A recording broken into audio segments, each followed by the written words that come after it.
Ghosts, UFOs, aliens, monsters, bumps in the night. It's easy to tell yourself that it's all make-believe. You have an overactive imagination. There's no such thing until there is. Welcome to Paranormal Patio, the podcast that brings you one step closer to the paranormal and occult, one patio at a time. Pull up a chair. In this episode, we're diving deep into the annals of history to uncover the terrifying tales of real-life monsters that have left their mark on our world. Joining us on this paranormal journey are our intrepid guides, Jason and Keith. Our first monstrous tale takes us to the rural river valley of the American Midwest, a land where legends are born. Picture this, a vast expanse of dark meadows and thick forests, where the leaves whisper secrets and the shadows hold untold horrors.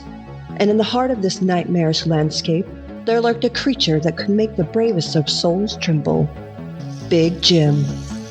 But that's not all, dear listeners.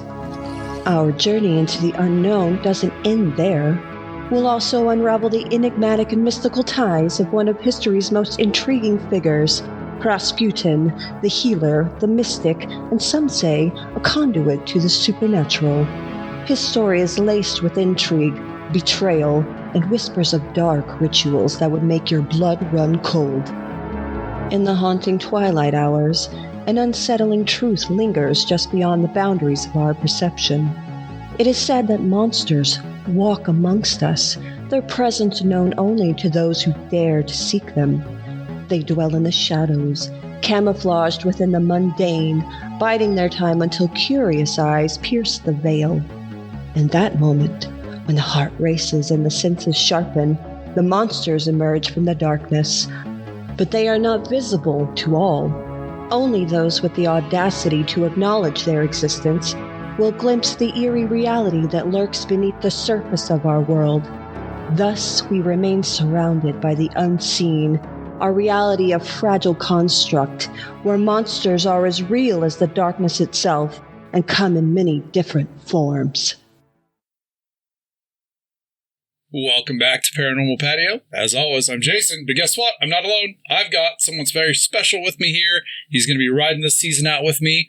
At least some of the episodes. We'll see how it goes. Yeah, we'll see how it goes this time. This is my good buddy Keith. Keith, say hello. Welcome, Paranormal Patio listeners. Yeah.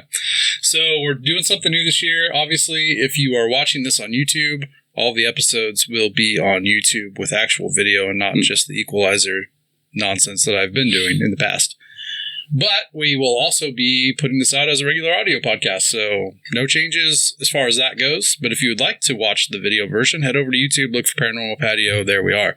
And you get all of this, I don't know, accoutrement, Keith. It's accoutrement.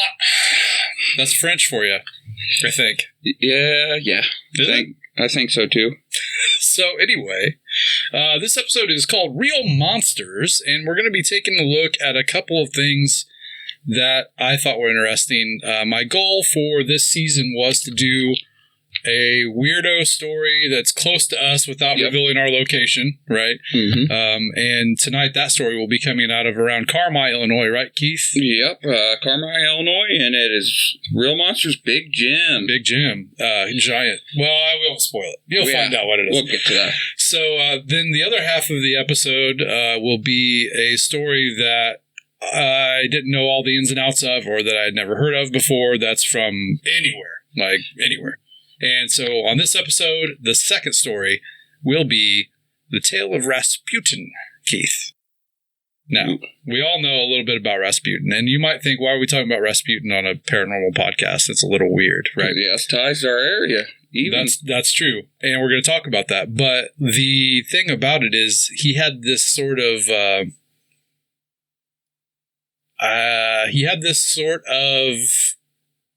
pseudo-religious, culty type of mysticism around him, which fits in perfectly for some of the themes that we've had on the show in the past. Mm-hmm. And I wanted to get into that and find out what was really going on. So, all that being said, welcome to Paranormal Patio Season 5. Episode 1. Episode 1 of Season 5. And you get to look at our ugly mugs, all night. And that's great. And we're happy to have you here. Also, make sure you follow us on all the socials. And we have a hotline this year I forgot about. I'll get you the number for that later in the episode. For right now, I think it's like, let's catch up. Keith, how you been, man? Pretty good working. Same as you, working hard. You've been traveling. I guess I travel a lot too, being on the road, doing chores. You travel for work. I travel for both. Yeah. I do get some time, though. We went to some places between jobs. Went to Crab Orchard that day and ran around the Big Muddy that day. And I definitely seen the signs and all the Bigfoot stuff there. And everybody's seen that movie, too. If you haven't, check it out. It's from the 70s. And there's a really good documentary from, mid-2000s about the Big Muddy Monster. Big Muddy Monster. Really good. Classic Bigfoot type thing, but a really interesting story with the main witnesses have no reason to lie about it. No. Not at all. I mean? Not at all. So, State of Illinois, though, they've come out and said we have one of the highest Bigfoot sightings in all the country. So, I mean... Really? Yep. I imagine it's the river systems. We sat right between two of the biggest ones in the country. Mississippi, Wabash down to Ohio. They all connect. Okay, question then for you. Poses a very interesting question. You say the river system's based on one of two things. One, it's a physical animal with river systems providing water and food for its prey, or the liminality of the rivers and the mystical nature of rivers and these energies that create these sort of portal type areas where something that's not physical could be coming through. Yes. Which one do you think it is? Natural creature. You think it's you're on team flesh and blood? Flesh and blood. Remnants of the Ice Age. Okay. North America history is 500 years old, truly. What we have written down. So absolutely. And then the stories from before. Yeah. And so, remnants of the Ice Age, all the mammoths and everything. They find the mammoth bones. Sure. They found tool marks in the mammoths. So, known that people were here 100,000 years before they said they were. So. Oh, yeah, absolutely. Yeah. So, I guess I didn't ever ask you before, but I didn't know you were on Team Flesh and Blood. Team Flesh and Blood, have been forever. Oh, man. Now we're opposed from one another. It's just the same with Dogman, too. But Dogman's the one you got to watch out for. Yeah, we were just talking about a local dogman, so we may have to dig into more detail. Dogman, yeah, I think we may have to look into that more because I had not heard of that before being here in our part of the state. That's weird. Yeah, just some random guy that was talking about it, and I said, "Oh yeah." I was like, he's like, "I seen it." I was like, "Well, I seen it wasn't that same dude in the restaurant parking lot like a couple months ago, was it? No, that was listening to his talk. He knew. I'm trying to tell us these kids are going to war. My God, he was right, wasn't he? Man, it's Anyway, we got people here in Illinois. Lots of them. Another thing that you alluded to that's totally off script was the woolly mammoth thing, and you've been the only person who's told me about that woolly mammoth skull that somebody found around here. Yeah, I've seen it. Yeah. Yeah. And it's some dude has it up on his wall. Yeah, it has it above his fireplace. That's insane. Yep. Mm-hmm. And it was dug up here. One of the gravel pits out there. They were working probably 80s, I imagine. Oh, wow. And then another guy I know that was also did that found a tusk years upon years ago. And, I mean, they found it.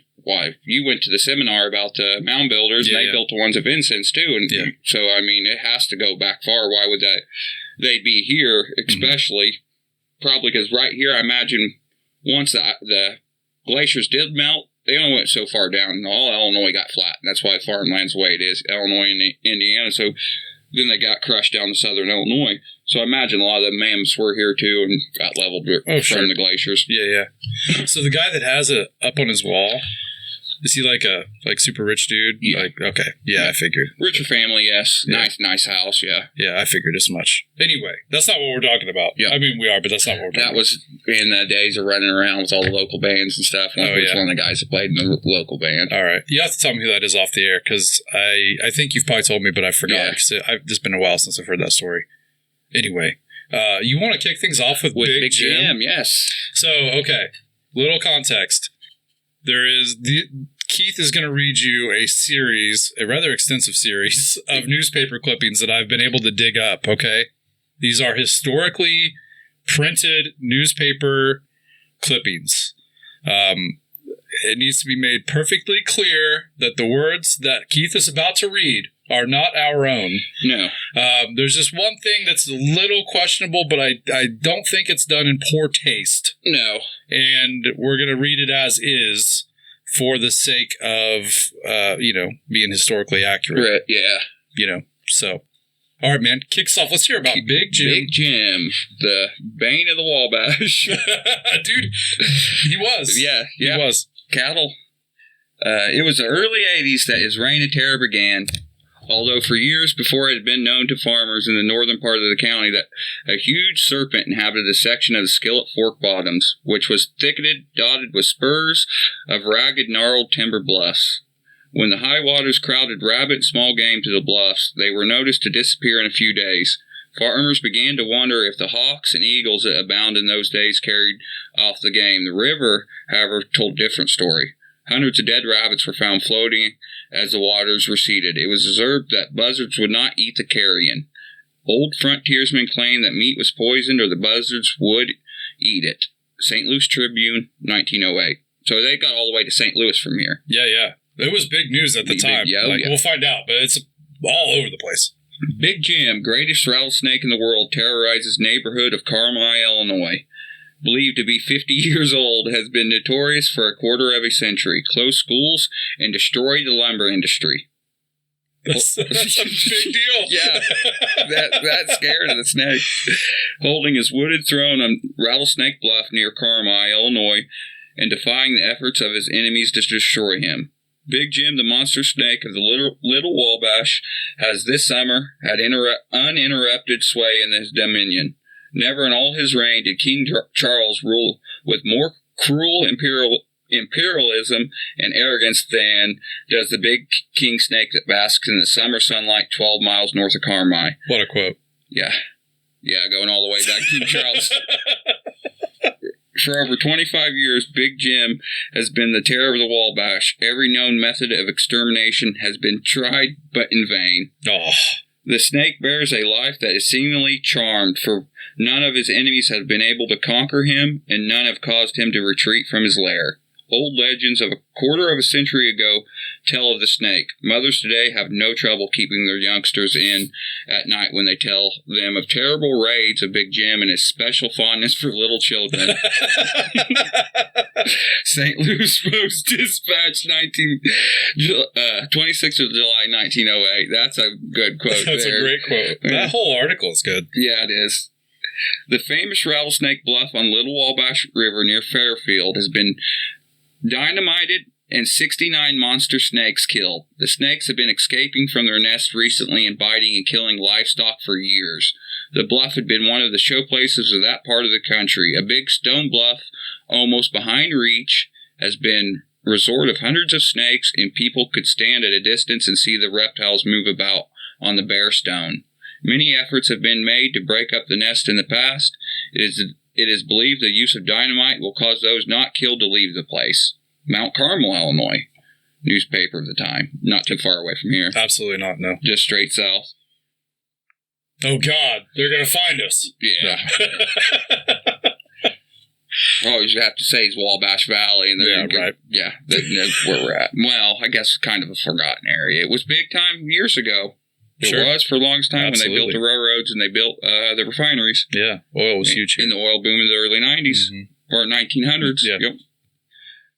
Farmers made a raid on Rattlesnake Bluff on the Little Wabash River, a few miles northeast of Fairfield, and killed more than 100 poisonous reptiles.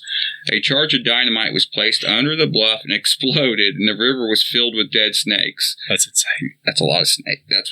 That's like Snake Road. Yeah, I know. Those that escaped the blast were clubbed to death by the hunters. The place had been infested with rattlesnakes for years, and many cattle, horses, and other livestock have been killed by them.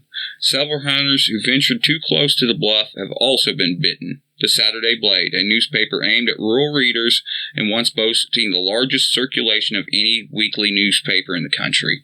So that was the ones that was going out to the farmers. Oh, yeah, absolutely. Yep. And that's the kind of stuff they wanted to hear. They didn't give a crap what was going on in the city at the time. Or politics or anything. Yeah. Mm-mm. Just how many dangerous snakes are there? Yeah. Am I going to get my crop out, or am I going to get bit up by rattlesnakes? Can we fill the river with rattlesnakes or no? And it's rattlesnakes is the big thing, because you go farther south, you get copperheads. You might see one here, sure, but we're like they're going here. We're not rocky enough. Go to southern Illinois, they're everywhere. Yeah, and Carmi's, like mid-south Illinois. Mid-south Illinois, right. Yep. It's about an hour away from Garden of Gods, hour and a half. Yeah, not too bad. Yep. In the early 80s, while saw logging was good on the Skillet Fork, and when the Little Wabash was a mecca of rivermen in early spring. When high water facilitated their work of rafting the long line of logs down to the Ohio, an incident occurred that established the significance of the snakes. This is no snake yarn, but is an actual occurrence. It can be vouched for by many of the old-time rivermen. Lots of the younger ones remember it. I was rafting a drift of logs down the stream early in May. The river was not so high and had been as it been earlier in the spring. And I had several men along to guard against jams, and we had just got well into the stream when the blackened sky darkened our course. A very heavy spring rain set in, and we towed to shore, trying to raft as securely as possible. We built a campfire under a ledge of the rock of the Rattlesnake Bluff, which our springs are pretty bad here with rain. Oh, yeah, especially in the 1900s. Yeah, this spring too. It was wild. It was pretty wild. Wet and wild. Tornadoes, wet and wild. It was a good one. It had long been known to rivermen as an exceedingly dangerous place to stop, as hundreds of thousands of rattlers were known to infest the locality. They wriggled there in force in the fall and found excellent quarters to hibernate in the dense clusters of rock that jabbed the shore of the stream. In my crew was a great from Cincinnati. He was one of the largest men I'd ever saw, and as strong as a mule. He was of the superstitious type, and we deemed it prudent not to tell him of the slimy inhabitants of the bluff. It was his first trip, and he knew but little of the country. The boys called him Big Jim, and he was not incorrectly named. Big dude. Yep. Jim, go get some wood, one of the boys ordered as the fire began to grow dim. Big Jim, the man, refused, but eventually went up the bluff. He had probably got halfway up when we heard a startling cry. In the next instant, there was a splash in the stream as the plunged in head first. He was praying for deliverance. We had but a few minutes to wait until we understood the cause of the commotion. Sounding his rattles to the martial time, a bigger rattle was drumming for volunteers. In less than 15 minutes, the chorus was deafening. As the serpents rushed to the place of alarm, we jumped into a boat that we had tied to the raft of logs and rowed to the west side of the stream. We had felt safe on the other side of the river, as there were no rocks there, and as far as rivermen knew, no rattlers had ever been seen on that side. Rattlers do not like water and are the poorest kind of swimmers. In fact, they never take to the water unless forced. That's a lie. If it's coming like they're coming from just the sound of the one, and they're coming in, they know the food's there. That's terrifying. Imagine you're in the middle of nowhere. Even today, Carmi's nowhere. Yeah, it's nowhere. But back then, you're in the middle of nowhere, middle of the night, your fire's dying down, you hear a scream coming off in the distance from the dude who you sent to get firewood. You hear a splash in the water, and then you hear all these rattles go off, like calling back to one another. That would be absolutely terrifying. And this is a little Wabash too, so it's not very big. No, it's a tributary of the Wabash itself. Yeah, I mean it's probably like around. I'm trying to think around Carmi. It's probably less than 400 feet wide. Yeah, it gets until the mouth of it at the Ohio. Sure. Yeah, that's way further south. So past Mount Carmel. Yeah, in Princeton. But man, that reminds me of stories of the dodo birds. They did the same thing. Whenever they killed them all, I watched something on the other day. They'd make a high-pitched scream. All of them would come running, and that's how they killed them. Just wait there and then club them to death. God, no wonder they all almost like velociraptors. Like team hunt. Yep. That's crazy. Well, they said they lived in like families and stuff too, like in the wooded areas of the islands. Yeah. And just went island hopping to island hopping until they killed them all off. Wow. All night we could hear the din across the stream. There must have been hundreds of snakes. Judging from the noise they made, When day broke, we went across to our logs, and several of the reptiles had crawled onto them. They were quickly killed, and in a few hours, ready to continue our journey. The bank was still lined with snakes, and along the number was one of the largest rattlers I ever saw. It must have been 7 or 8 foot long and proportionally as large. We shot at it as we pulled out, but the shots went wild. We looked along the banks for Big Jim as we went down, but found no trace of the missing man. We finally concluded that he had been so intensely frightened when he fell into the stream the previous night that he made his way to the bank and left for Carmi, 8 miles below. Yeah, God, just walking straight. So they would still be on the Illinois side then. Yeah, it would have been. So he'd have went up and walked all the way down the... Which, Route 1 would have been built at that point in time, right? I don't know. We'd have to look. Because I'm pretty sure... You can bet your ass he wasn't walking the banks of the river when he got out. No. Yeah. I'm pretty sure that was some of the first roads Abraham Lincoln built when he took over as governor of state of Illinois. I mean, being that it runs the length of the state, I would imagine. Because I know one of them was the first ones he built was out of Vincent's. That's where the Buffalo Trace Road comes from. Mm-hmm. Oh, well, let's take a break. We're going to find out. I'm going to look it up right now. Okay. For the benefit of everyone watching at home, we're going to find out. Yeah, because what year did it say at the beginning? So 1908? I'm trying to find out when it was built.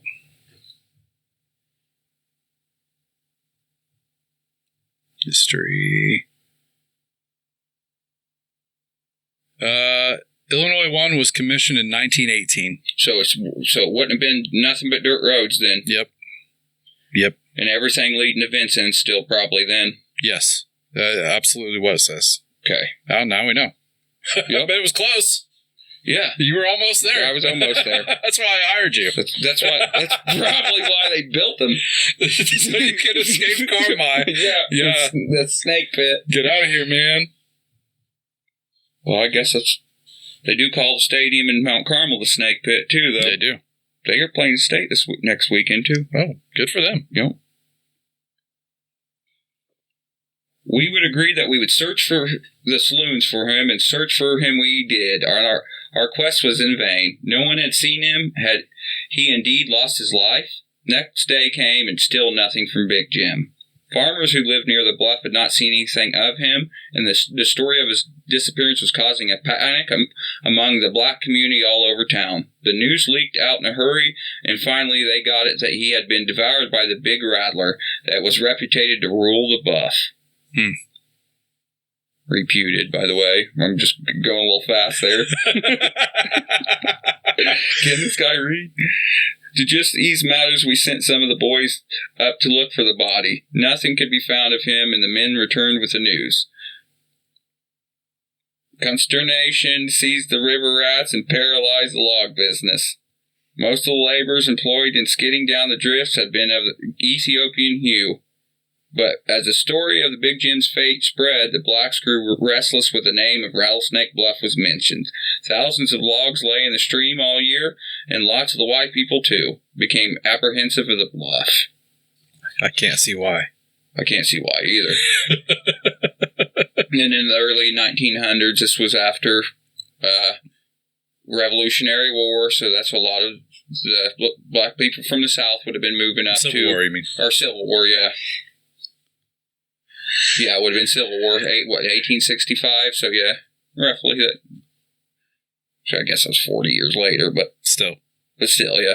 Yeah, there was a surprising amount, actually, because, like, where we are, I know we're further north than that. We're like, we're between Chicago and this, right? So there's not a lot of racial diversity here. Not where now. we are. There was, though, then. Right, but you go back and you start looking around and digging stuff up, and it's like, oh, man, like, I didn't realize at one point we were... it was all the labor stuff. Like, it was the lumber, it was the oil, it was, all that stuff. And Underground Railroad ran out of Vincent's. On Route 1. Yep. Mm-hmm. Well, I mean, what would become Route 1? Would become Route 1. Obviously, because we've already established it was not a road yet. Yes. But... yeah, because you have the Crenshaw house. Yep. That's on Route 1. It's on Route 1. You have Dunlap, what used to be called Dunlap Station, went to Pinkstaff. Yeah. And where the Tan Cemetery is, and that was the black settlement at the time. Yeah. And They went through there too, and then escaped to Michigan. Yep. Up to Wabash. Crenshaw House obviously was the reverse Underground Railroad. Yes. Terrible, nasty dude. Yep. Which I think we talked about in an episode last season. So go back. Yeah, the Crenshaw House. Yeah. Anyway. A Cincinnati paper, I remember, got a hold of this story and made a big write-up over the affair. Big Jim was pictured in the mouth of the big snake, and that was enough to send spasms of fear thrilling through the people. In the succeeding fall, the big snake did do a stunt or two that forged his name for art time to come. Scores of cattle and hogs died under circumstances indicating poisoning, and the blame was finally traced down to the rattler. Someone had called the snake in horror of man, it drove away, and it began to be known as Big Jim. The Times, Shreveport, Louisiana, May 5th, 1907. Yeah, so just a little ways before the road was built. Yeah. So that's crazy, though. So news took a while to spread then. So 1907, 1908, this probably happened a few years before then. Sure. Who knows for sure? One of the men saw the big snake perched on the bluff and swore that he had Big Jim's skull and his coils playing with it. The story had the effect we had worked too hard to dispel. Every black man as far down as Shawneetown heard of the affair, and all of them steered clear of the place. It ruined the rafting business, which had just now got good again. That one fact saved the vast timber resources of the Skillet Fort from devastation long ago, and to this day, none of the old-time blacks will venture as far up the stream as the bluff. So they all stay down in southern Illinois because of the big snake. Now we know why there's so much less racial diversity. Yeah, they don't like It's the rattlesnake that bluff. drawing that guy drew. It's got to be it, man. Nope. William Eude, near whose farm the retreat of Big Jim is located, has for 20 years worn boots to guard against snake bites. Hundreds of rattlesnakes abound on the bluff, and last year Eude killed over 300 while breaking wheat ground. Gee, so that's a lot of snakes. That's a lot of snakes in a year, yeah. The following winter, Farmer Eude made a large case and placed it over the mouth of Big Jim's lair, hoping to catch him as he came out in the spring. The iron bars, however, were cracked and twisted past recognition, and the monster serpent was again at large. I don't know how I feel about that. I don't either. Something else was up in that cage. Mad as hell. Could have been a bear. Could have been. Yeah, we'd probably still had a few bears then. Few wolves, maybe, but a wolf wouldn't have done that. More like a black bear. He is known to be over 25 years old and was fired upon by Leroy L. Staley, the sheriff of White County, in 1883. Last fall, James A. Welsh, city treasurer of Carmi, was almost scared out of his wits by the rattler. Washington Post, 1908. So 1883 was his first sighting. Yeah, sounds like it. One of them, man. He said he believed to be 50 years old, so God, it could have been during the Civil War. Yeah. God, imagine you're out there fighting the Civil War and your buddies are getting picked off one by one. One by snakes. Kind of like the old World War II and the alligators against the Japanese. Yeah. Oh, man. Yeah. That's wild. Yeah, saltwater crocs. Oh, boy. Anyway. Arai, one of the oldest living stagecoach drivers in Illinois, was driving a traveling man to Centerville when the snake appeared in the road. The horses reared and plunged, breaking from the control of Uncle Tom and running away. The traveling man had climbed a tree and would not get down until early night. The horse ran back to town and would never go past the place where the snake was seen again. Centerville, so that'd be over by Princeton. Yeah. So that's over in Indiana. Yep. So he's got a terror on him. He's roaming. Dude, snake like that's got roam. Uncle Tom well remembers the snake and could give a better description of him than anyone, while nearly everyone that tells Big Jim is much larger than he really is believed to be. Most all agree that he lay over 10 feet in length and proportionally large. Some claim he is nearly twice that large, but Uncle Tom says 10 or 12 feet is large even for Big Jim. Yeah, that's just like fishing story. I caught a fish this big. Yeah. A country school 4 miles from Rattlesnake Bluff was the next site of report. Big Jim was spotted nearby, and the frightened teacher gathered the students inside, shut the blinds, and hid out until evening. When parents came to see what the problem was, school was dismissed for the rest of the year. Oh, man. So that'd been spring if they're talking about it. Probably. Big Jim finally put to rest shortly after the account of his history had been told in the commercial. On the W.H. Thompson farm in southwestern Sullivan County, farmhand John Bascom heard a commotion in a pig pen. A boar had a giant rattlesnake in his jaws, close enough to the head that the snake couldn't get in a knockout punch. By the time he had returned with a rifle, the other hogs in the pen were in the fray, stomping and biting at the writhing snake.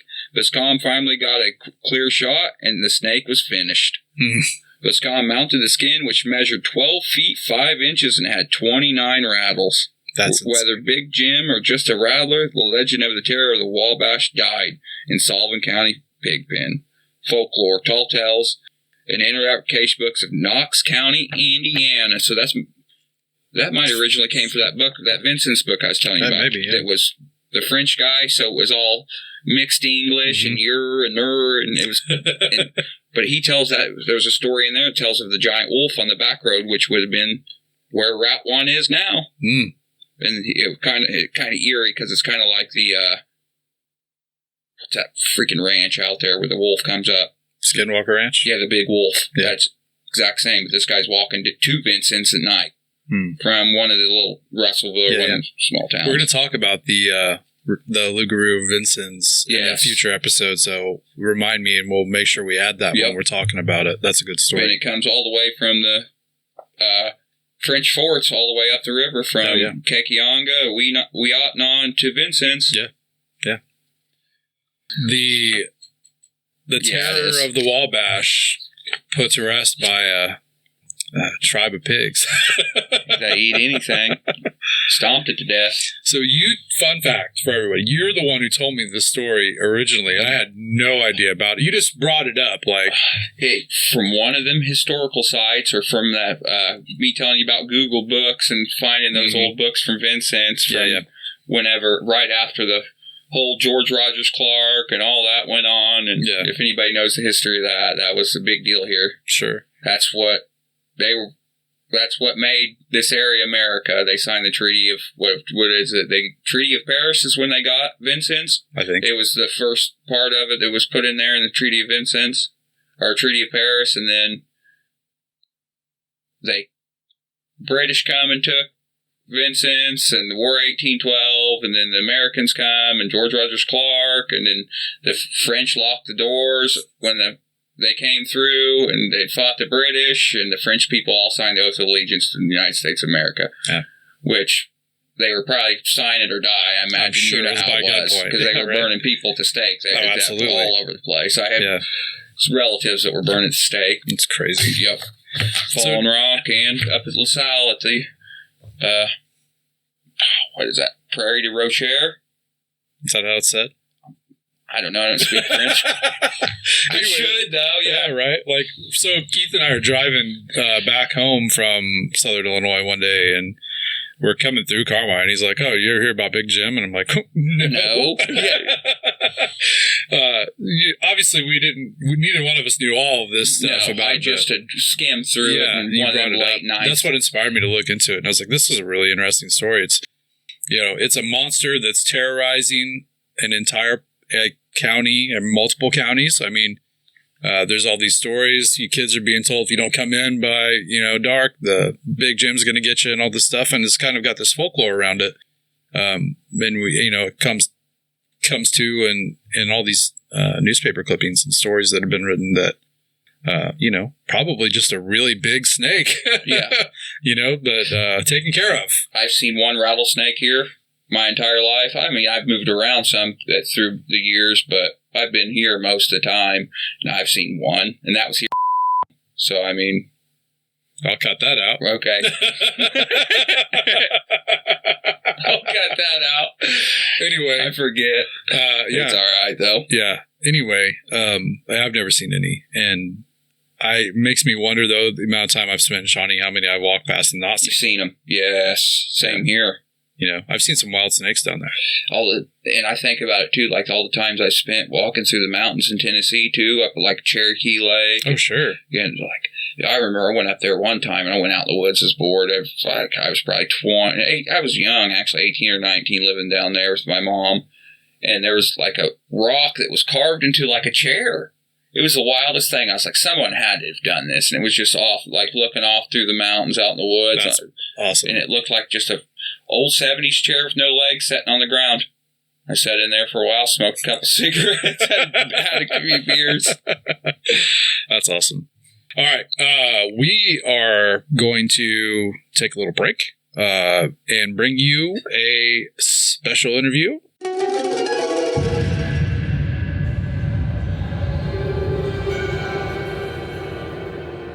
All right, Vincent, welcome back to the Paranormal Patio, my friend. How are you? Oh, thank you, Jason. Happy to be here. How is it hanging up there in the trees? Well, we have trees in the city of Milwaukee, but, oh, wait, I'm in a magical forest. Never mind. You are. Never mind the glowing red eyes beneath you. I'm sure it's fine. I'm sure it's fine. Adventure awaits.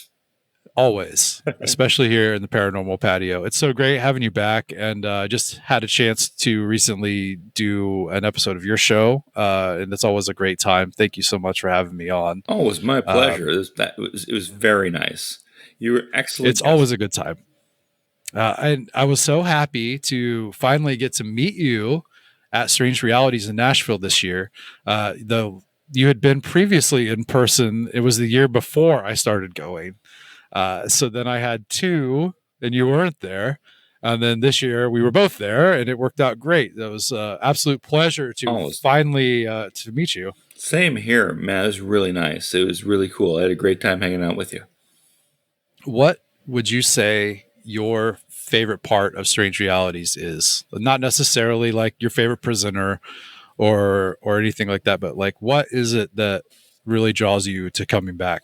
It's the kinship. It's you go in there, and it's almost like you don't need introductions. Now, to you, I already knew virtually, but even to people I'd never heard of, you're all there. It's like the best family reunion ever, like the best club meeting ever. And you suddenly go there, and like the 1% stuff that you talk about, everybody talks about, and it's just such a great environment. It's really positive. We all have these eclectic paranormal, whatever that may mean, interests, and yet everybody's really cool with each other. I can't say there's any negativity. It was just great. It's like coming home every time I go there. Yeah, I totally agree. I feel exactly the same way. And it's so good to have that type of situation, because I've expressed a lot of times, being into the things that we're into can be incredibly lonely, because especially when you're deep in the weeds, like some of us are, guilty right here. Oh, yes. Same here. I mean, you take can't it to another relate to level, anyone. You can't relate to anyone, and you find yourself just wanting to talk about some of these things, or to even better, to hear other people talking about them, right? Yes. Do you think that's better? Yes. I mean, I can talk to myself all day, but that just makes people think I'm weird. When you get 30 other people and they know what you're talking about, they get the references, even if they don't get all of them, they get the general idea. And this is not your, county fair, Sasquatch in a box of ice. This is, people who've really spent usually much of their lives reading about this stuff and watching serious stuff about this. And then you all come together, and it's like you're all in the same space, and it's wonderful. Absolutely. Absolutely agree. Besides yourself, I finally got to meet Adam Towla in person, who started out our friendship on this show all the way back in the first Hair Raising Horror Week event that I did for their show. And, it was great to actually finally meet him in person, to meet you in person, to meet Tobias in person, to see Nathan and Darian, who I see multiple times a year at this point, to see Steve Berg again, and Steven Snyder again, who always pops up wherever I go. Like if I go to Somerset for some random thing, there he is. Totally, unannounced and I've done some unplanned. It's things like, too in real life, and he's a really cool guy. And absolutely. yeah, I mean, everybody, it was great. Man, I met so many people, and it was awesome. Yeah, new friends, old friends, every time, and it was so great. That first year, I think that I went, or maybe it was the second year, when Alan Greenfield was there as a speaker. Getting to actually meet Alan Greenfield was cool to me, super cool, and it's like only the people that are into this stuff would appreciate that. I can't tell people in my family or people at work for the most part how important that was to me, because they don't get it. You know what I mean? It's too far down the road. What you know precisely what you mean, because I met him literally Alan Greenfield in 21, and yeah, it was a huge experience for me that I can tell almost nobody who didn't go to this thing about, and have them get it. Yeah, absolutely. Just terrific. Just every time I've been has just been great, and I hate Nashville with a passion. I just don't like being there. So I tend to not leave I tend to not leave the conference as often as I focus on staying there, because I don't want to go out into the city. I just don't care for it. I'm not from the city, or any city really. And so being in a city environment is not my favorite thing. But Nashville, get good and explicitly. lost, so that was a plus. Oh, did you? Yeah, it was a nightmare. I had to take an Uber just to get back to the event. It was crazy. But oh my goodness! It all worked out. It was fine. No, I had a wonderful time. It wasn't based on the directions I gave you for the Burger King and the gas station, was it? It was based on my absolute lack of sense of direction. Oh, okay. That's all it was. No, it was. Last thing I needed was guilt. No. And I only walked like 2 blocks in the wrong direction, and I was in the wrong direction. But anyway, yeah, got back. It's not hard to do. No problems.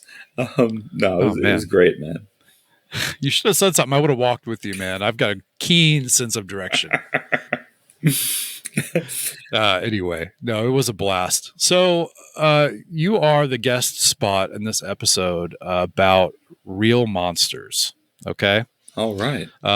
We have just talked about Big Jim, who was a monster rattlesnake that terrified the entire town of Carmi, Illinois, and shut down the logging industry in the late 1800s.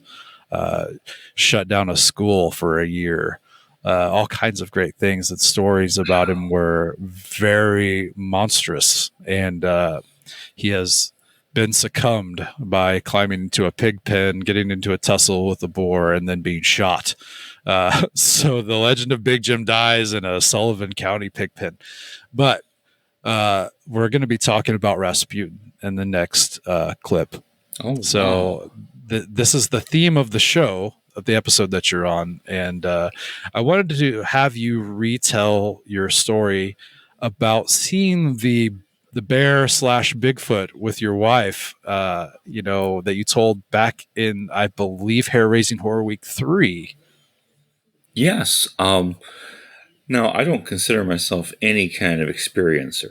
I have had exactly one cryptid sighting in my life, and this was that.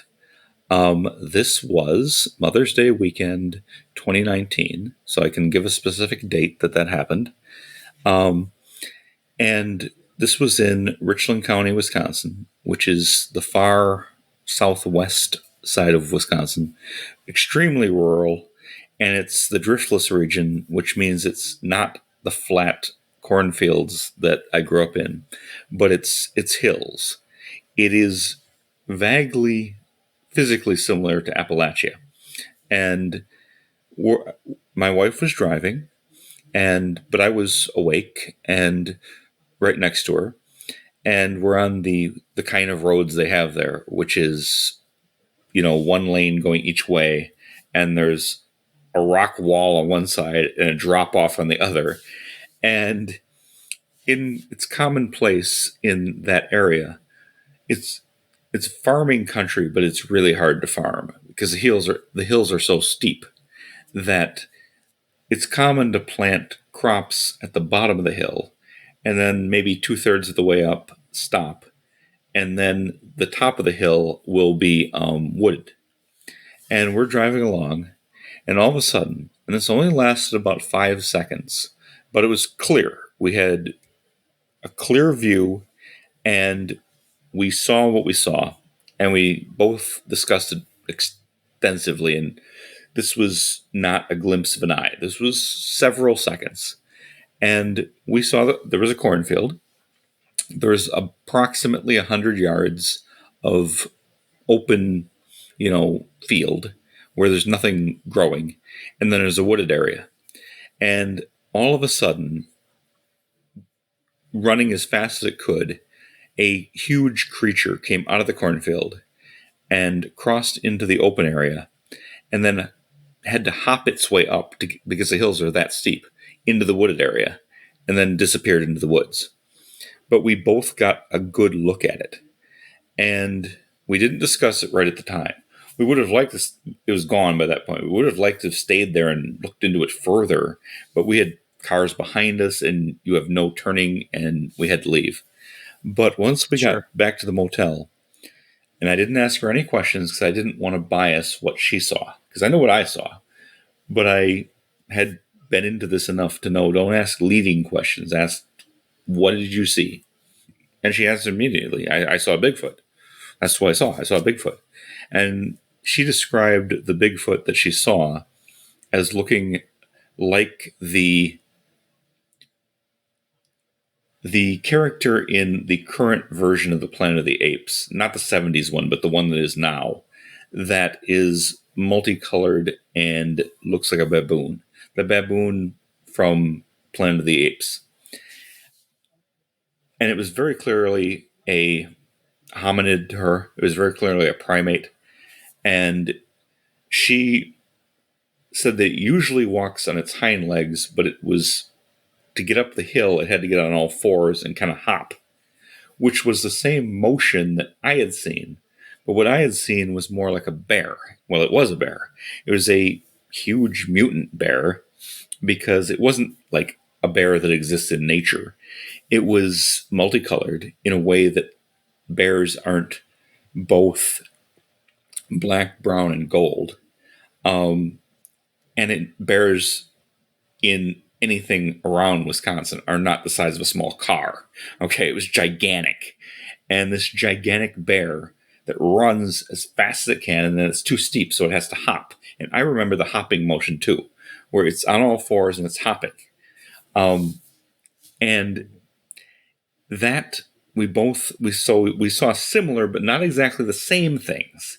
And I thought maybe it was because my mind couldn't handle seeing a full-on primate Bigfoot, and maybe a bear was the most I could take. But that's what we saw. But we saw it very clearly. And I mean, thank God she was there, because otherwise I thought I might just be losing my mind, And Right. But we did see the same. We saw roughly the same thing, or similar things at the same time, but they were separate things. They were not exactly the same. And that's the only cryptid sighting I've ever had in my life, but it was extremely intense. And it was 100% real. It was as clear as anything that I could see today. It was not, an ethereal vision. It was literally happening physically at that moment. Yeah. And that's how long it lasted. We never saw it again. But we did see it at that time. And I didn't have the impression, and I didn't get any messages from it. Some people do. I didn't get anything like that. But I just had the impression that it realized we could see it and wanted to get out of sight. And it did very quickly, like about 5 seconds. It got out of sight. And I was, I didn't feel any fear, nor did she, as far as she could say, because it was running away from us. Had it been charging us, I felt very different. But it seemed like it just wanted to get out of sight. And that was my experience. And it's a great story too, man. And I have thought for a while now that whatever this other is, some people call it like the field or the spiritual realm or whatever it is. No one knows, right? No one has Nobody any knows. level of contemplation, right? I think that a lot of the things that we see are all different presentations of the other, right? And it presents itself in different ways at different times for different reasons based on a multitude of different factors. I think mental health, I think geology, I think body chemistry, I think mood, I think like your psyche at the time, your emotional state. Uh, Even to go further, I think astrological things can affect the presentation. And I think, you see UFOs, you see Bigfoot, you see ghosts, you see balls of light. I think it's all the same thing. And I think it just presents itself to you based on the recipe that you're capable of most likely comprehending and getting something out of it. Because if it's going to make a show for you, what's the point if not for you to get something out of it? Whether that be fear or interest or curiosity or inspiration, something is going to happen when it makes this show. And I think that's why some people don't experience things, is because for whatever reason, they just aren't lined up with what's available at the time. You, to take it back a little ways, we used to have the TV antennas, right? And just because you could only pick up 2 different TV stations on your television with the bunny ears does not mean that those were the only 2 broadcasts going on at the time. There's likely, over 100 going on at the time. You just weren't capable of receiving those. You only got the 2 that you got. And, maybe 3 if you wrapped yourself in aluminum foil and touched the TV and stood I think there that's like a great analogy for those that can get it. Yes, that absolutely, I believe that's how it works. And I love stories like that where multiple witnesses encounter the other and have different presentations made on what it is. I absolutely love that. There's several stories that are that way. And one of my favorites is in an old hotel out in the desert. And there's like 3 people there, and they all have this terrifying encounter with this creature. And all 3 of them have a completely different like totally different description of what they saw. But it was doing the same thing in all 3 events, all 3 cases at the same time in the same place.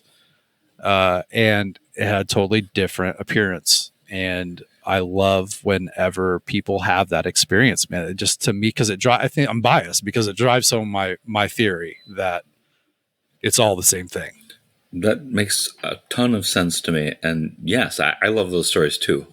And that, something happened. Something definitely, there's no doubt that something happened. But what happened is a great matter of interpretation. Sure. And, I think that's part of our experience, man, is to make these interpretations of encounters with the other. I think that's part of why we're here. Yes. It's a glimpse at godliness, I think, in a way. Wow. We all have different interpretations for everything. Deep, it's a brush with the divine, I guess. Or I'm totally wrong, and I'm just an idiot in a cornfield that is trying to make up depth here. I don't know which it is. That's a little harsh. It's at least numinal. Shall we call it numinal? We'll call it numinal. Average, And I've racked my brain, I can tell you. And both she and I come from the rural environment. I know what a cow looks like. I know what a pig looks like.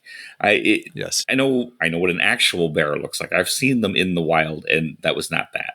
None of these things. And I went through just everything that could possibly be. And no, it was none of those things for either of us. Yeah.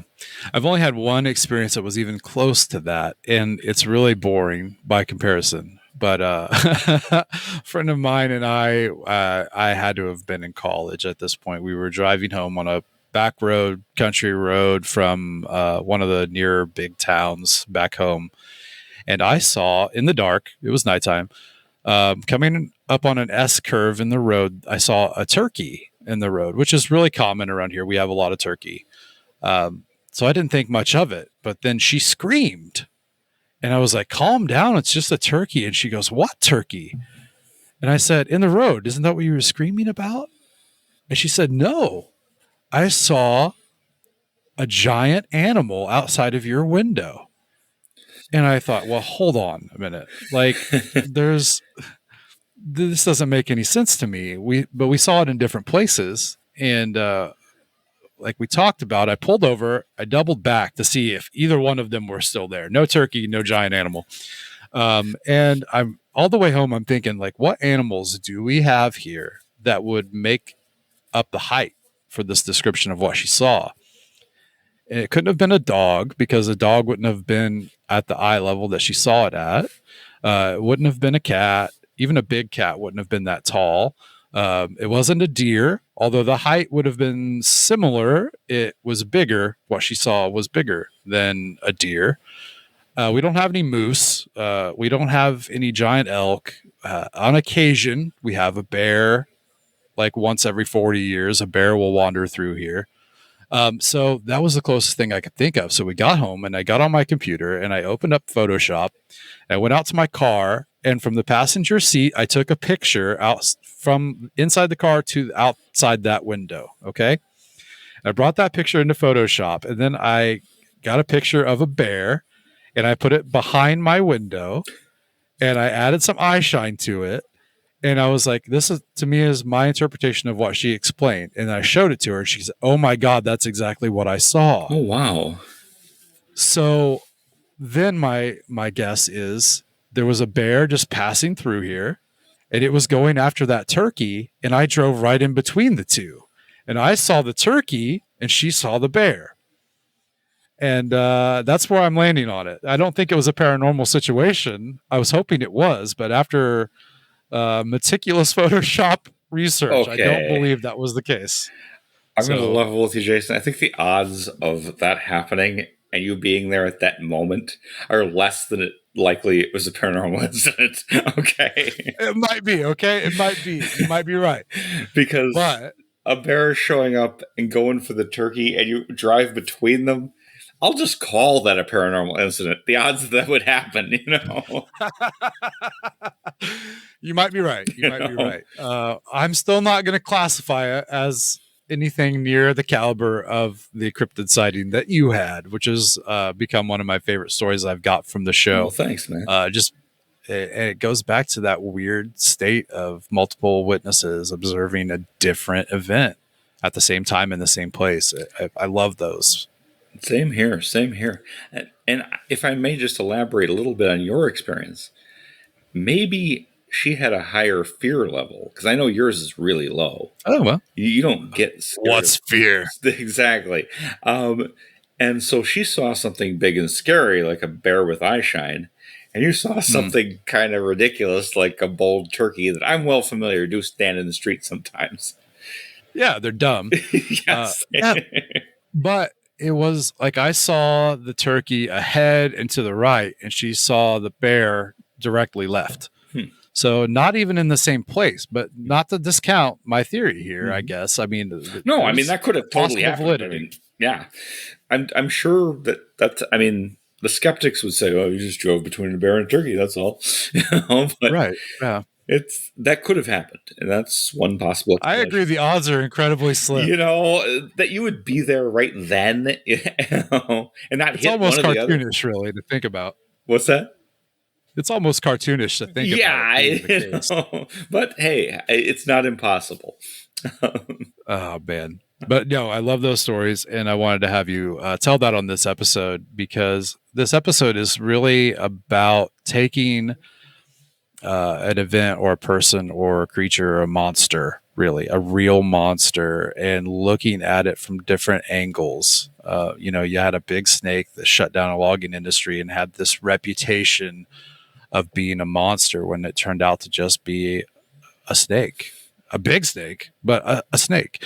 And then a lot of people look at Rasputin as a monster because of rumors based on jealousy. And I think it's important to look at every side of that and to see potentially what could have been a man who was just rolling with it because it was a good time and not trying to openly discredit the people that were trying to openly discredit him. It's an absolutely fascinating juxtaposition, by the way. Yeah, thank you. It came by random. So that was kind of the theme of this episode, is to look at monsters from different perspectives and see the real behind the monster. And I thought that that was a fitting story and conversation to interject between the two stories here. And I want to thank you so much again for coming on and telling the story again, not only for the benefit of the show, but because I enjoy it so much. Oh, you're more than welcome. I could talk about this all day. Thank you for having me. Before I cut you loose and we get into Rasputin, could you tell everyone about your show, what it's about, where they can find it, and all the good stuff? Yes. I'm host of The Weird Part with Vincent Treewell. It's a podcast. It's available on most podcatchers. As, like Jason, it's not on Apple for just reasons. It's everywhere else. And I have a YouTube channel. Just look up Vincent Treewell and put it in quotation marks so they can find me. And they won't be looking for trees or Vincent van Gogh or something. And so I have the YouTube channel. I have the podcatchers. And there's Vincent Treewell at WordPress.com. And I'm on Patreon. My Patreon is free at this moment, but when this is broadcast, it may or may not be. And there's another platform opening up soon that we're both going to be on that Jason can probably tell you about as it unfolds.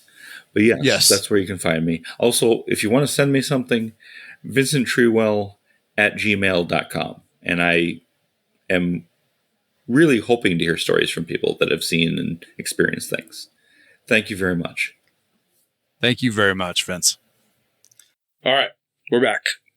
All right, no one panic. We're going to talk about Rasputin here for a minute. We're going to try this again. Take two. No, we're growing pains.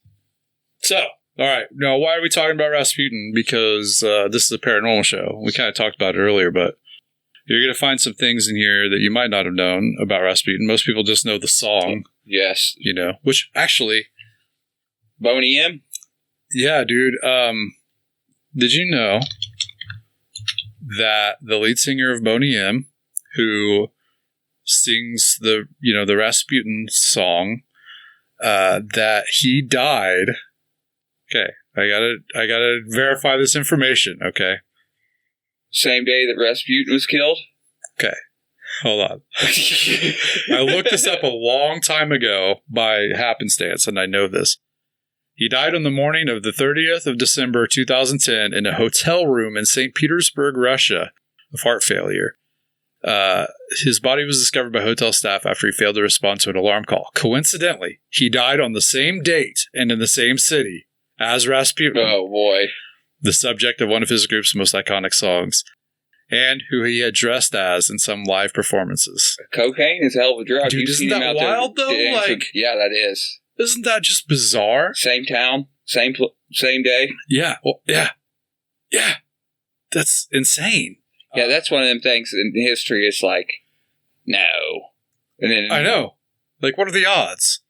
And then another thing that we wanted to talk about was his daughter, Maria, right? And how she had ties to, like, our area, roughly. We looked it up at one point. What was it, the Bell Circus or something? We looked it up at one point in time. She was a circus performer, dancer, and acrobatic.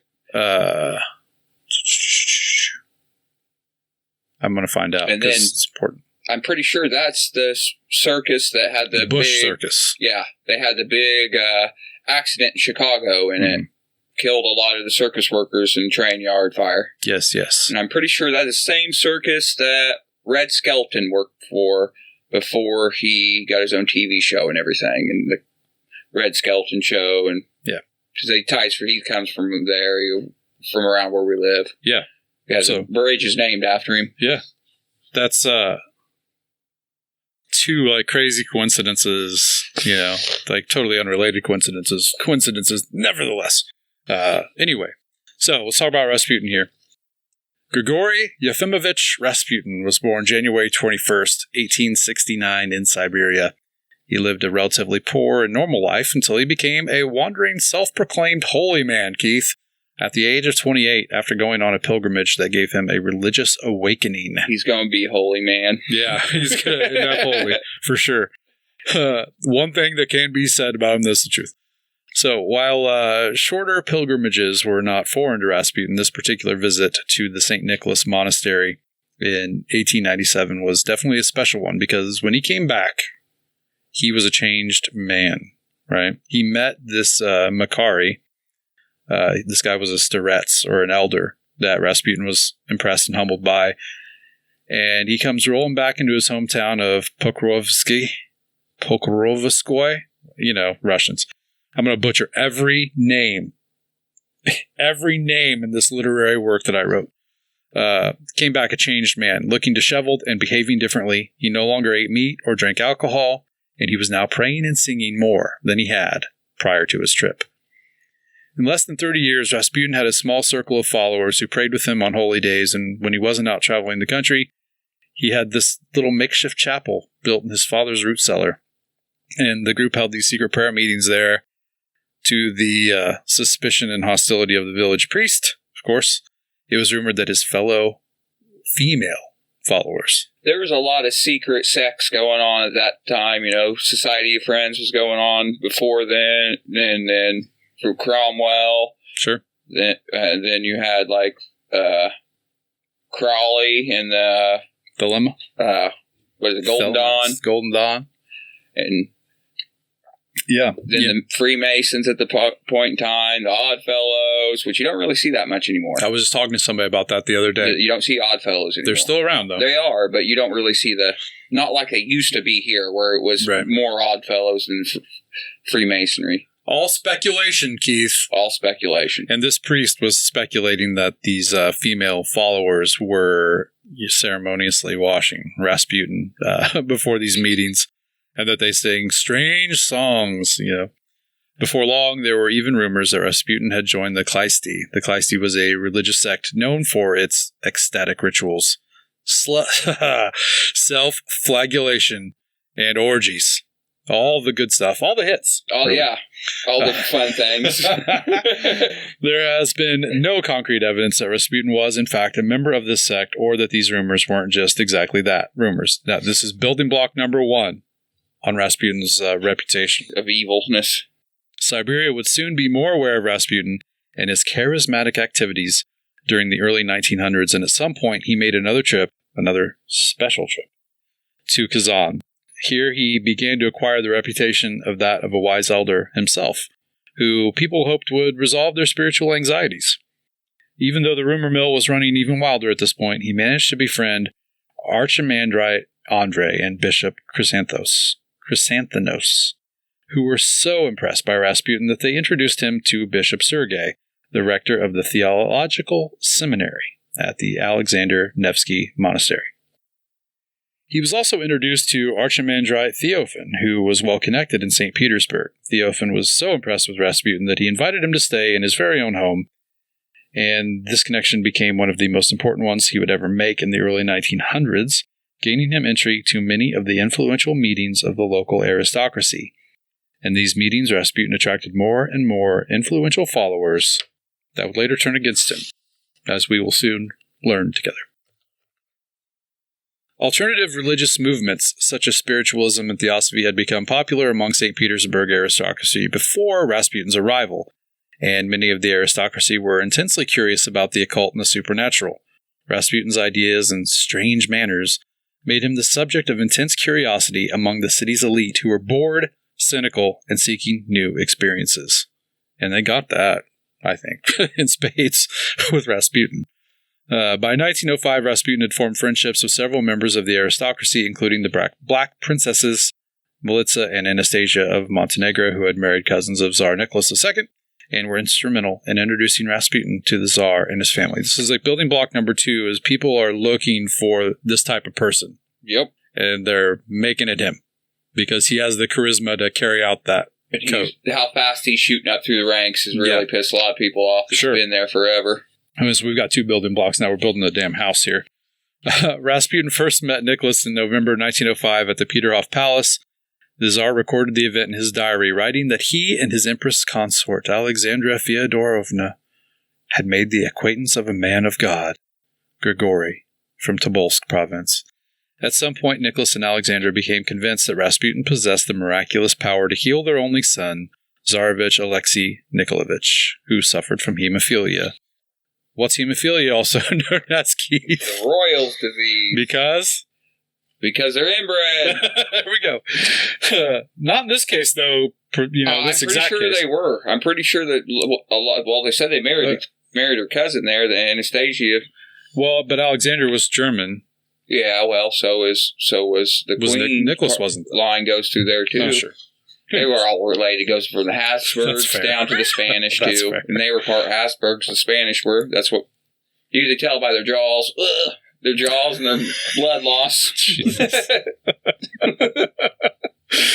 All right. Much of Rasputin's influence with the imperial family stemmed from the belief by Alexander and others that he had on several occasions eased Alexei's pain and stopped his bleeding. The Tsarina had a passionate attachment to Rasputin, believing he could heal her son's affliction, which makes sense. If she really did believe that, I could see why he was, looked upon so fondly by them.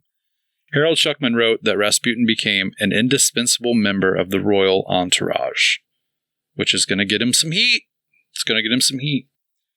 November 1906, Rasputin suddenly paid a visit to the Baratinsky family in Kazan and told them he could read people's minds. So that's something new he's developed. Yeah, he got a power. Yeah, sure. Now people are looking at him like he's, some wild, crazy wizard. Yeah. And, now he gets to make up his own superpowers. Get out of here, Wogue.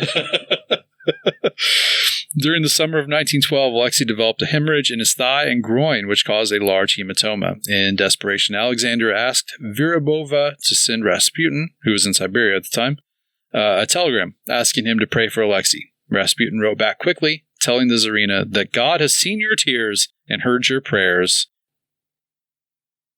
The little one will not die. And don't let the doctors bother him too much. The next morning, Alexei's condition was unchanged, but Alexander was encouraged by the message and regained some hope that he would survive. His bleeding stopped, and the following day, Dr. S.P. Fedorov, who was one of the physicians who attended to the family and Alexei specifically, admitted that the recovery was wholly inexplicable from a medical point of view. Or you quit prod on the kid for a minute and let him heal. I've cut him 18 times. He won't stop bleeding. Yeah, exactly. Because isn't that how they tried before? Was bloodlettings and stuff? Yeah, leeches and stuff.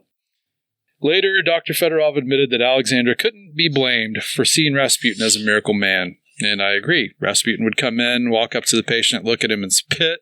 The bleeding would stop in no time. How could the Empress not trust Rasputin after that? I'm not sure if that's a quote that's being...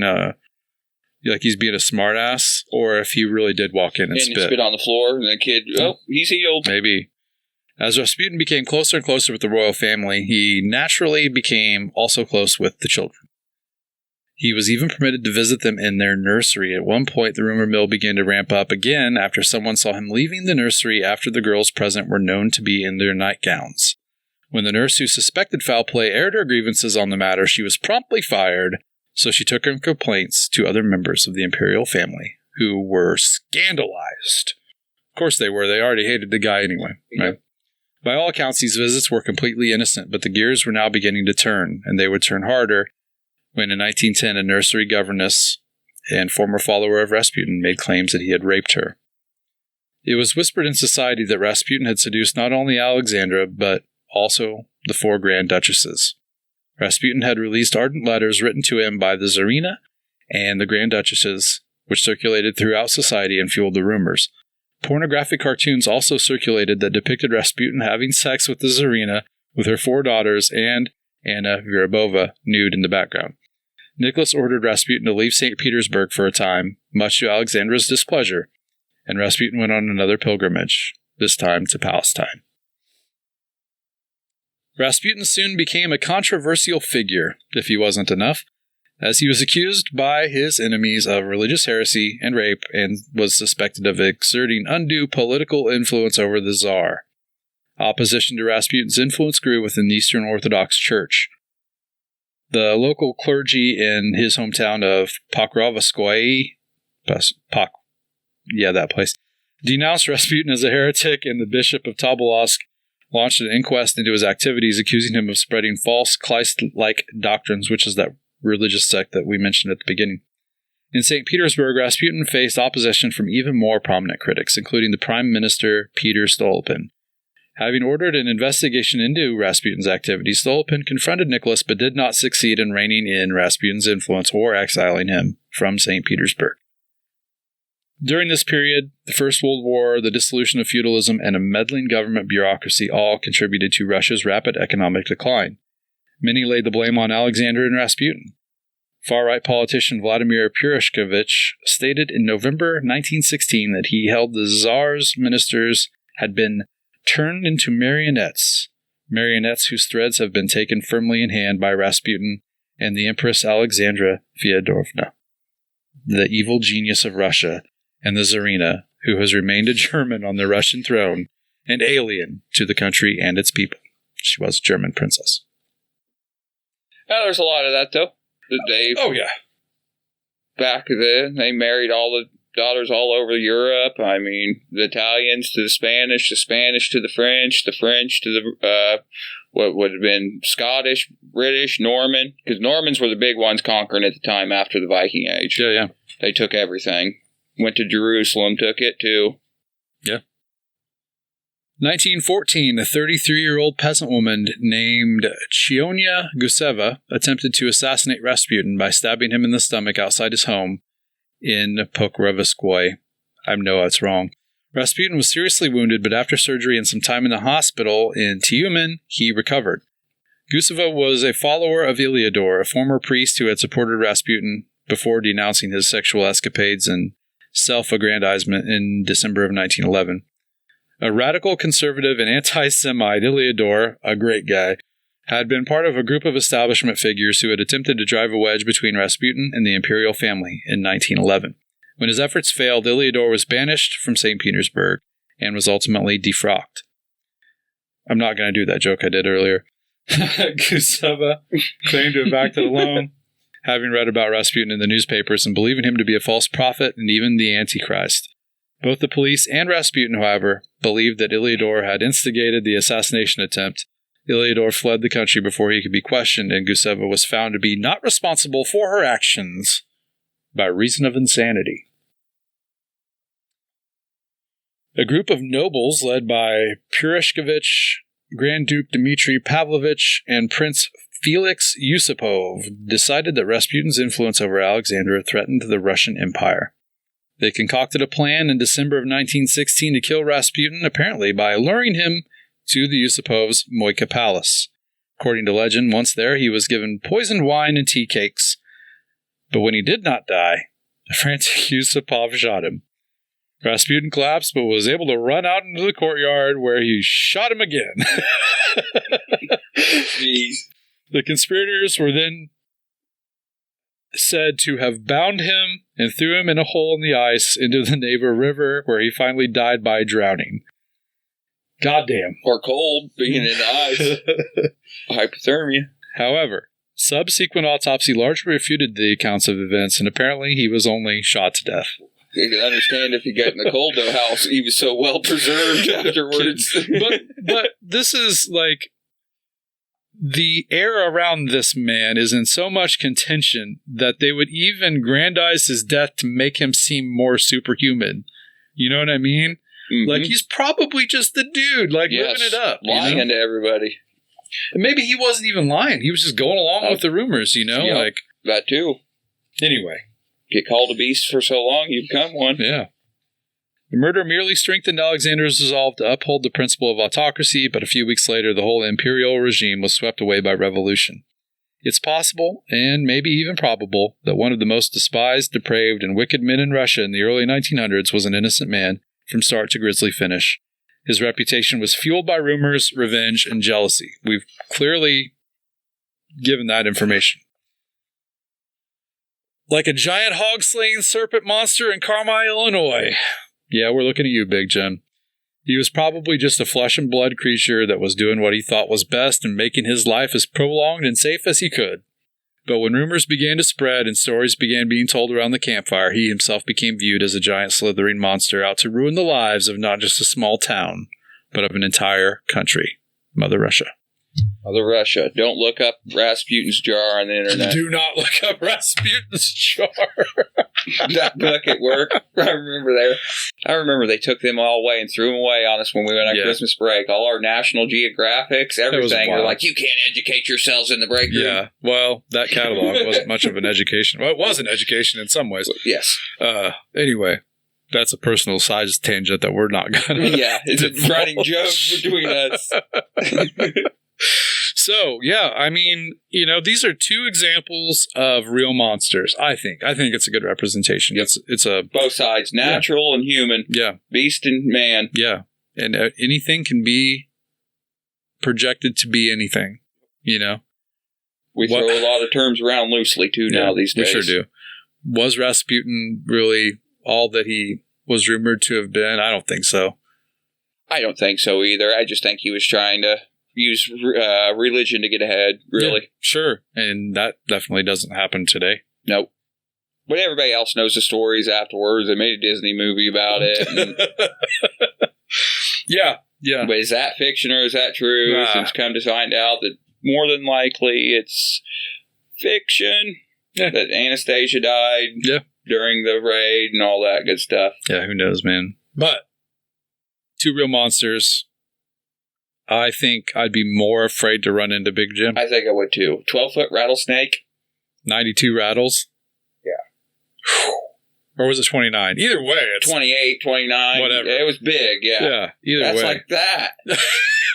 Could you imagine? Yeah, seeing that coiled up, just going like this. God. Guys, thanks a lot for listening to this episode of Paranormal Patio. We're on season 5 now, so you can always go back and look at old episodes in the archives. I'm also going to be giving you the hotline number. That's right, hotline number. You can call us, leave us a voicemail. You can even text us, Keith. Did you know this? You they could text us. it. Oh, man, how many texts would it take? I don't a good story and a long one. Yeah. Long-winded, 12 texts awesome. from somebody. That would be, though. If you would like to, if you just want to say, hey, love the show, thanks for doing it, that's awesome. You want to say, hey, the show sucks, don't do that again, no problem. Yep. We appreciate constructive criticism. Yeah. This is not either of our personal phone numbers. You will not get a personal phone call type of thing. I'm not going to answer the phone. You can leave me a voicemail. You can be as anonymous as you want. You can tell your name, where you're from. Yeah. No judgment. None. Absolutely none. No stories too crazy. You've seen some of the emails I get. I've said crazy stories on here and how many people tell me I'm full of shit. Yeah, I know. Every time I tell somebody, you're full of shit. Anyway, bro. I'll put the number on the screen, too, if you're watching this on YouTube. It is 765-665-6488. And I wonder if there's a cool, letter, combination for it? Maybe we'll have to figure we'll have it to out. look that up. Anyway, we're looking forward to hearing from you. Feedback, if you have a story you'd like us to talk about. If you'd like to come on the show, possibly, and share a story, that's also cool, too. We'll interview you. That'd be awesome. That'd be great. Anyway, phone number again, 765-665-6488. You can always email us, paranormalpatio@gmail.com. Find Paranormal Patio on social media or right here on YouTube. You can use the comments and give us a like if you like this episode. Make sure you're subscribed everywhere. All that stuff, Keith, that everybody always says in every single piece of media that's put out today. Everything. You got to get the numbers up. Those rookie numbers. That's what they say. Get them numbers up. I don't really care. This is more for me. Yes, it's more fun. And if I can help other people that are also into this stuff and have no one to talk to and no outlet for yes, it. No outlet. Because there is a lot of people, like I said, that's why all the stuff's coming out nowadays, because people didn't talk about this kind of stuff 50 years ago. It's getting better, but it's still rough. Yeah. It's getting better. Well, they're starting to pull a lot of the fictitiousness out of it and a lot of the old stories that people were wanting to get claim to fame from, because then you did see Bigfoot. That was claim to fame. You had a video after the whole Patterson-Gimlin. Yeah. Not anymore so much. No. They still try to debunk that to this day. And there's no seam on a costume. That thing's its hits are moving too flawlessly if you watch it. That costume would have cost so much money. At that point in time? Yeah. Who made it? Tom Savini? From the crib, I made that. No. He could do it if anyone could. Yeah, he could. He's awesome. God, yeah, he was. Those Savini's 80s, awesome. 80s horror movie props Man. were so great. All practical. Yeah. I loved it. Anyway, that's Real Monsters. We'll be back next time. We're going to talk about something else that has a bit of a misconception around it, I think. And we're looking forward to sharing that with you. Until then, I've been Jason. This has been Keith. That's Keith right there. We said it twice so you know it's true. Yep. We'll catch you on the next one.